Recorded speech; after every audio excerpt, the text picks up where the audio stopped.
How's it, gang? Aloha from the 808. Crash back with you guys. Um, Things have been slowing down here for us TTM wise, and mostly that's because we haven't sent anything out in the last couple months. We got about 200 out there pending, but they'll trickle in slowly. So we're gonna show some cool ones off that we've gotten back in the past couple months. Excuse me. First one is Miss Paula Dean, celebrity chef. Southern cook, like her style. She's got some questionable tendencies that she's been called on, but hey, I like that she can cook, and she was very kind to sign for us. So she signed that picture for us. Also signed that picture for us. And then that one for us, and I think it says happy cookies to y'all. And then she signed that picture for us. We sent her 6 pictures, which is a lot. Very kind of her. And this one, forever with love and kindness.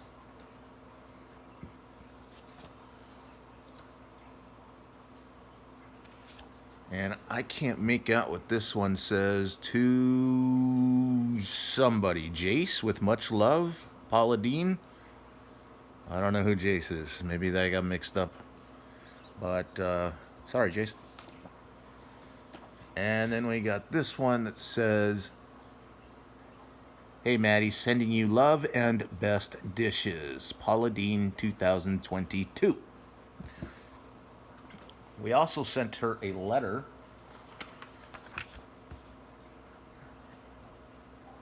request, as we send everybody, and we asked her a couple questions. I always try to ask, and this was my daughter's suggestion, ask food questions, because everybody likes to answer food questions. So we answer her, what is your favorite cheat foods? And it's breads and sweets. And then we asked, hey, you got a chicken marsala recipe? And she says, I love that too, Maddie. I don't have one that I can think of, but if you or your dad gets one, please share with me. So we're going to send her a chicken marsala recipe. We just got to find it. And then this one is kind of cool. Then we got this. A memo from the desk of Paula Dean, and she sent us a handwritten recipe for fried chicken piccata. And I thought that was super cool. And did she write it? I don't know, but I'd like to believe so. And I think there's something on the back. Yep, the rest of the recipe. So, I mean, obviously, whoever did this clearly took some time, and I'm very appreciative. And my wife did make it, and yeah, yeah. So next we have something here from the Duchess of York. I don't know why we sent anything to the Duchess of York. I think my daughter was kind of watching some show and was like, we should send something to her. So we sent something to her, and she sent us this poem. I don't know if it was written by her, and nothing on the back. And then a second poem or saying or whatever.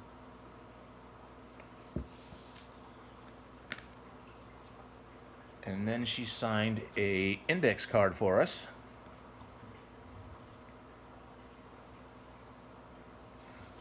Sarah, the Duchess of York. Then she sent us this. And it's kind of just a picture of a flower.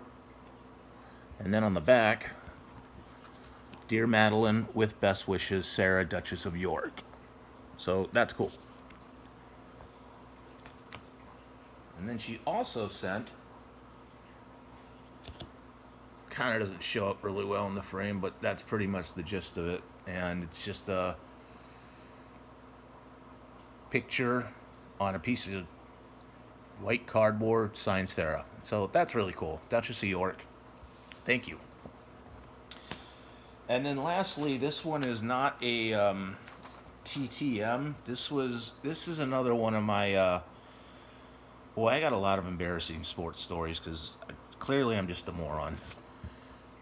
So this one is, I don't know if you want to call it funny or sad. I'm gonna go with sad.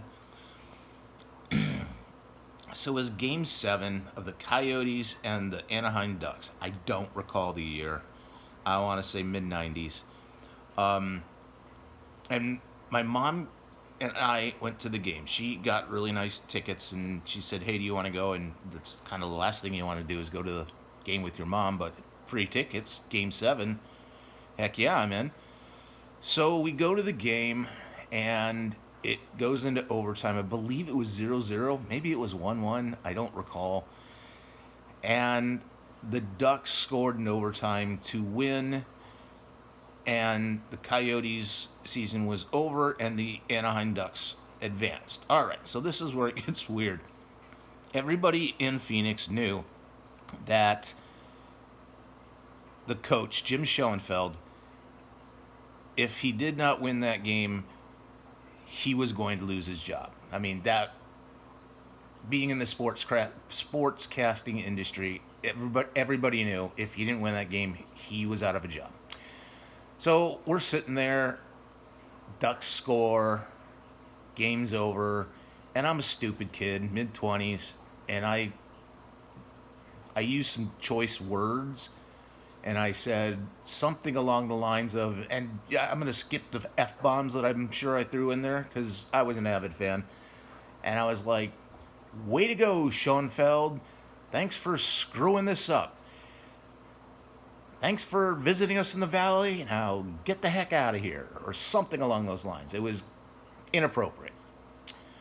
Well, I did not realize that his wife and 3 children were sitting directly in front of us, like directly in front of us. So I made a huge mistake there, and they were crying and screaming, and the teenage son was trying to come at me, and I don't blame him. I was like, "Oh, I'm sorry, Mom, we gotta go," and that bothered me for years and years and years and years and years. I don't know why, because I didn't mean to disrespect his family. I didn't know that they were there. So one day I was sitting here, and it's always bothered me. So I was like, I'm going to write the dude a letter. I'm not going to ask for a TTM. I'm just going to write him and his family a letter of apology saying, "Hey, I did this. I'm sorry." So I did that. And he wrote back. And he said, "This is it. Hey, Crash, please don't give it another thought. If it wasn't for fans like you who made a total emotional investment into their teams, there would be no leagues to play in. As it turns out, we stayed in the Valley for a couple of years, then moved to New York City where I worked in the Ranger organization until retiring in 2019. We maintained a residence in Scottsdale and have moved permanently where we have 3 of our own children, something like that. I can't read it. Their spouses and 6 of our 7 grandchildren. Life has been very good since that overtime loss, but I must admit, at the time, it was a real gut punch for me, as I know it was for you. Every good wish to you, Crash, and those you care about. Shoney." And I got that, and I was like, "Ha, it's over. I feel better." So that's all I got for today. Mahalo for watching, and we will see you on the next one. Crash out.